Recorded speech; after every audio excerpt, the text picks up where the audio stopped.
Fall protection systems. Fall protection systems are safety measures used to prevent or mitigate falls in environments where workers are at risk of falling, particularly in construction, maintenance, and industrial settings. These systems are critical in reducing the risk of injury or death from falls, which are one of the leading causes of workplace accidents. Fall protection systems are designed to either prevent a fall from happening or to arrest the fall once it occurs, minimizing the severity of the impact. Types of fall protection systems: guardrails and safety barriers. Guardrails are physical barriers installed around elevated areas like edges of scaffolding, roofs, or platforms to prevent workers from falling off the edge. Applications of guardrails and safety barriers include platforms, scaffolding, edges of roofs, and stairways. Guardrails and safety barriers must meet standards for height, strength, and materials to ensure they prevent a fall effectively. Personal Fall Arrest Systems, PFAS. Personal fall arrest systems are worn by the worker and designed to stop a fall once it has begun. They typically consist of a full-body harness, a lanyard, a cable or rope that connects the harness to an anchorage point, and a shock-absorbing device to minimize impact. Components are full-body harness. Worn by the worker, it distributes the impact forces across the body.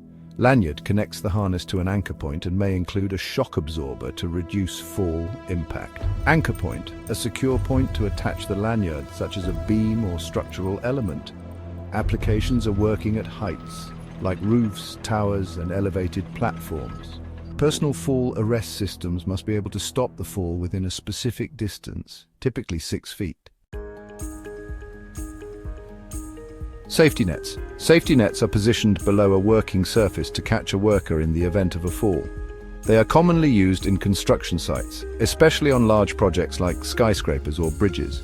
Applications of safety nets include scaffolding, construction sites, bridges, and areas where it's difficult to use guardrails or PFAS. Benefits of safety nets are that they can cover large areas and protect multiple workers simultaneously. Nets must be inspected regularly for damage, and the netting must be strong enough to arrest a fall.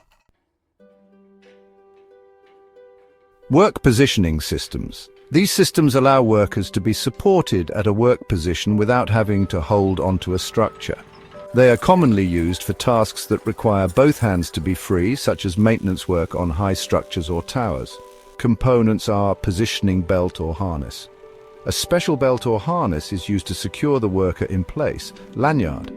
A lanyard that is shorter than the one used in fall arrest systems to keep the worker within a limited distance. Work positioning systems can be applied in maintenance work on power lines, towers, or high bridges. Workers must not be able to fall more than 2 feet when using positioning systems. Rescue systems. Rescue systems are essential for safely retrieving a worker who has fallen and is suspended in a personal fall arrest system.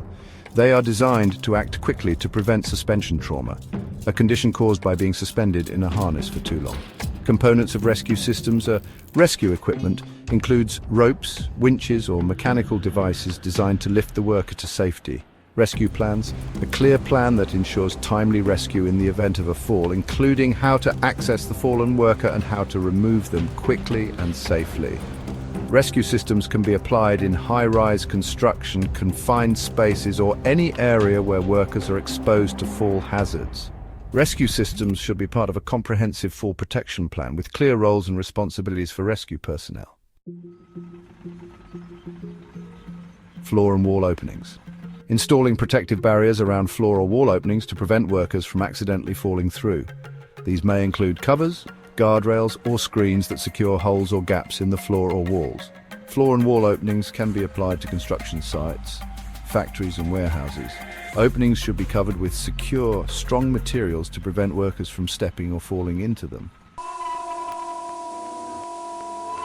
Controlled Access Zones, KZ.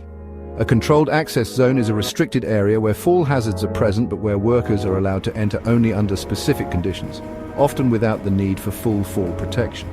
Controlled access zones, KZ, can be applied to work sites where fall risks exist, but the work is only performed in specific areas or by qualified personnel. Safety protocols should include regular monitoring and controlled access to minimize risks.